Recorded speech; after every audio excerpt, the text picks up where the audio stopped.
Côté exportation, la Nouvelle-Calédonie est surtout connue pour savoir, depuis des décennies, exporter son nickel. Mais quels sont les autres potentiels du pays en matière de commerce extérieur? Bienvenue pour une aventure passionnante, celle de l'économie qui voyage.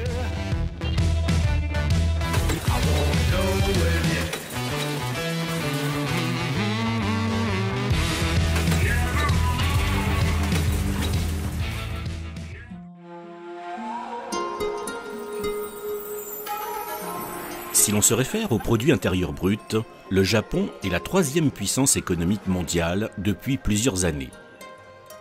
L'industrie du pays reste le secteur le plus prépondérant, avec près de 40% du PIB. Pourtant, même au cœur de Tokyo, le Japon reste très attaché à ses traditions. Nous sommes au temple bouddhiste Sensoji d'Asakusa.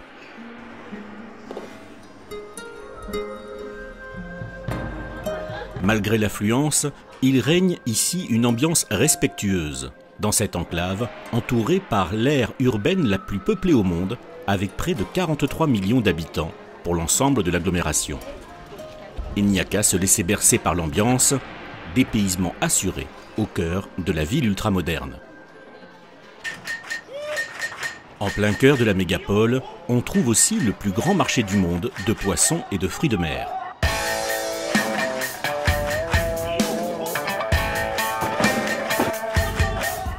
Dès 5h30, horaire d'ouverture, les transactions se déroulent dans ce dédale où plusieurs milliers de personnes s'activent.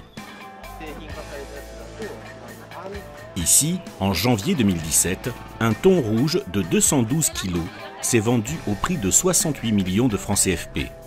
C'était la vente d'ouverture de la saison, la première enchère de l'année, tout un symbole. En 2013, le chiffre d'affaires quotidien représentait 1,8 milliard de francs CFP pour 2900 tonnes de poissons, coquillages et fruits de mer vendus. Et parmi eux, la crevette de Nouvelle-Calédonie. Rencontre avec l'importateur de ce produit d'exception. We founded 22 years ago as a marketing company. Marketing mostly shellfish and clams, shrimp, so on and so. It's now we are developing always new items. Today, like scampi, small prawns from Vancouver. What else? Abalone from Australia. So totally, I think 15 items today. Yes.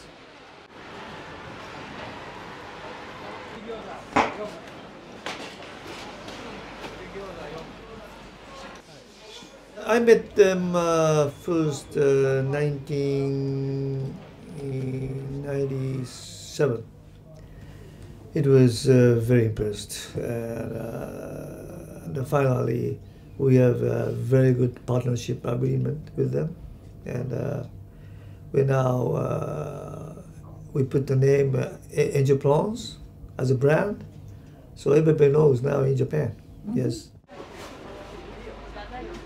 Lots of amino acid contains in the products, and very sweet and very delicious for Japanese, and for any kind of purpose we can use this kind of prawns. This is extremely appreciative items, even in the company and for customers.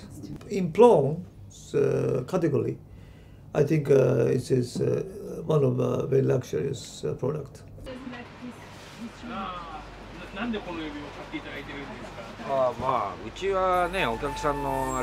Les revendeurs du marché de Tsukiji ne tarissent pas d'éloges, et ici, on sait de quoi on parle.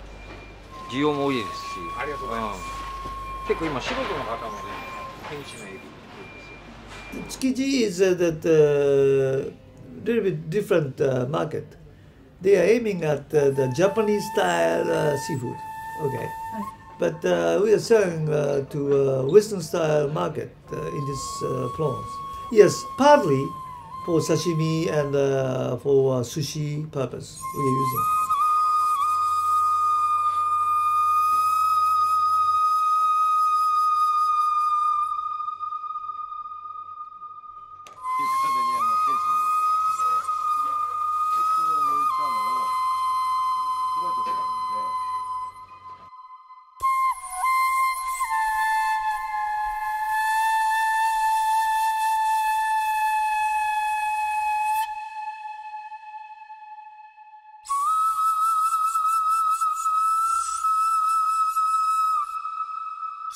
Restaurant is running 7 restaurants and 2 sushi bar and seafood. And mostly we are using angel prawn, which is very appreciated. Yes.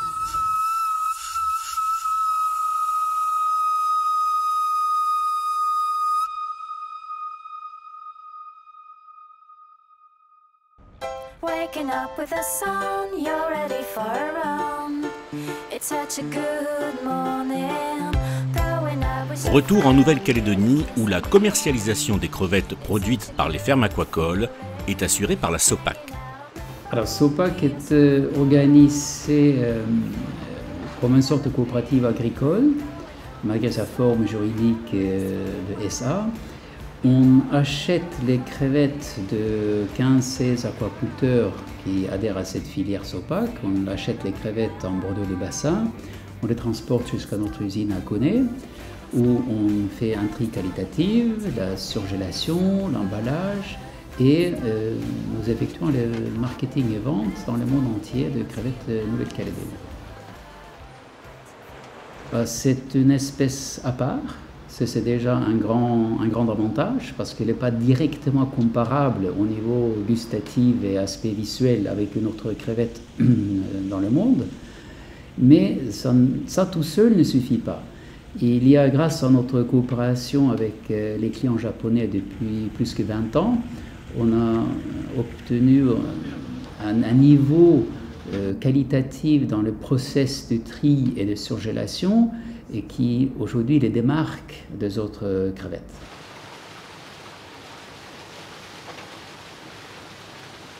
« 65% de nos ventes vont vers le Japon.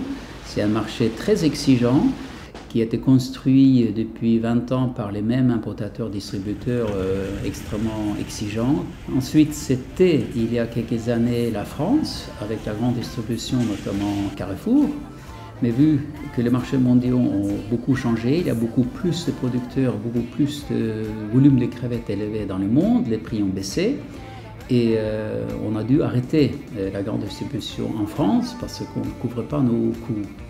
On est aujourd'hui situé sur le haut de gamme aux États-Unis, en Australie et dans tous les pays européens, nous avons un importateur-distributeur. En plus de ça, on va un peu au Moyen-Orient, Hong Kong et Singapour.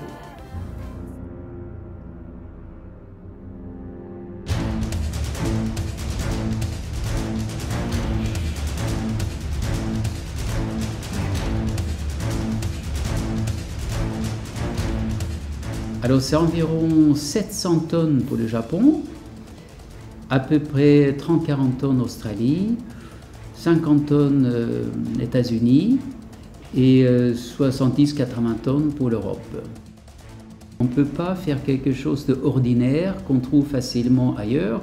Il faut que ça sorte de l'eau. Il faut que la qualité soit meilleure, que le produit soit présenté sous un autre angle, satisfaire les besoins d'une petite niche. Il faut se démarquer pour avoir de chances à réussir.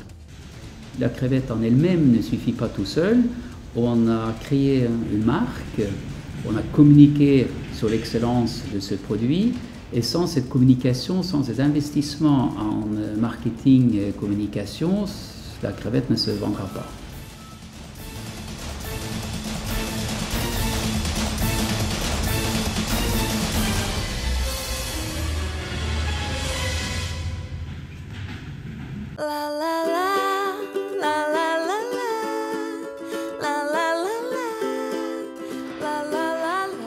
D'abord, on envoie les crevettes surgelées dans des containers jusqu'à Dunkerque, où il y a un grand entrepôt où on loue la capacité nécessaire. Et nous avons un distributeur sur Paris-Île-de-France et 5-6 distributeurs pour chaque grande région en France. C'est surtout la Côte d'Azur et Paris-Île-de-France qui ont des restaurations haut de gamme, qui cherchent un produit un peu rare, un peu exceptionnel.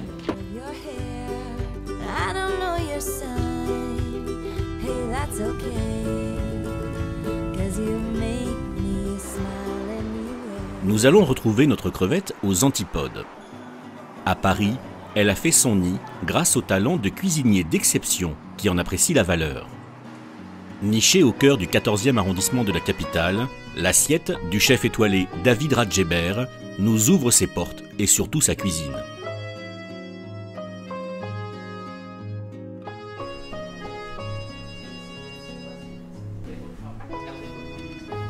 J'ai travaillé pour Alain Ducasse pendant 14 ans et j'ai découvert cette crevette au Japon, à Tokyo, la première fois. Et j'étais complètement bluffé. Parce qu'au début, je l'ai goûté en ceviche. Il fait jamais jour. Ce qui m'a plu, c'était donc Nouvelle-Calédonie, qu'elle était bio, qu'elle était nourrie de phytoplancton, qu'elle était pêchée dans le lagon et qu'il n'y ait aucun antibiotique, il n'y avait pas de saloperie. Donc ça m'a plu. Et après, la deuxième particularité, c'est que de la manger crue, pas de la cuire. Alors, quand on la cuit, il faut vraiment la flasher bleue, mais il n'y a aucune utilité vraiment de cuire cette crevette. Donc c'est quand même beaucoup plus difficile de travailler une crevette crue que de la cuire. Et là, je me suis lancé un petit peu dans un espèce de tartare, un petit peu ceviche, avec quelques condiments, et on est arrivé à faire quelque chose de sympathique. Donc là, aujourd'hui, je vais vous réaliser la recette que je fais à l'assiette, qui est devenue un best-seller depuis 10 ans, et qu'on ne peut absolument pas enlever de la carte, en fait. Et les gens viennent pour ça. Tous les autres pays européens sont traités depuis Paris, parce qu'avec la crevette calédonienne, on exporte aussi l'image de la gastronomie française. Et Calédonie étant un tout petit pays pas connu dans le monde, le fait d'avoir notre bureau d'export et de communication à Paris, ça nous aide à véhiculer cette image de la gastronomie française. Mais ça fait qu'il y a un roulement autour de 20 tonnes pour la France et le reste réparti dans tous les pays européens et un peu Moyen-Orient. Le citron pour l'acidité. Alors on peut le faire aussi avec de la coriandre. Moi je le fais avec de basilic, ça dépend des temps. Et là il y a deux choses qui sont, c'est le wasabi, sésame wasabi. Ça redonne un peu de peps et c'est croquant. Et moi j'adore le pignon aussi. Surtout vous ne donnez pas ma recette, d'accord? Alors je mets un peu de piment d'Espelette, de la fleur de sel. C'est vraiment un restaurant de tradition, l'assiette, où les gens viennent s'encanailler, viennent goûter aussi des plats du terroir. Et la crevette a fait sa place, elle est bien présente, et ça permet, quand on vend un cassoulet, les gens, en plus c'est quand même un plat qui est costaud, et ça nous permet de dire, tiens, goûtez une petite crevette devant, c'est léger, c'est frais, et puis c'est pas lourd, ou comme si on prenait une charcuterie. Et les gens aujourd'hui viennent autant manger la crevette que manger le cassoulet. C'est pour ça que j'adore ce produit, et c'est donc devenu un produit phare du restaurant.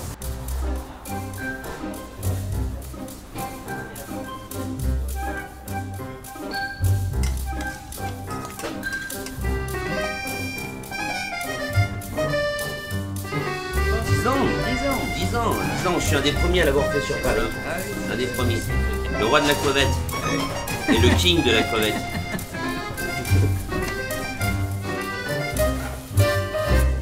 Bon appétit à vous. Nous nous retrouvons la semaine prochaine pour un nouveau numéro d'Export, le magazine de l'économie qui voyage.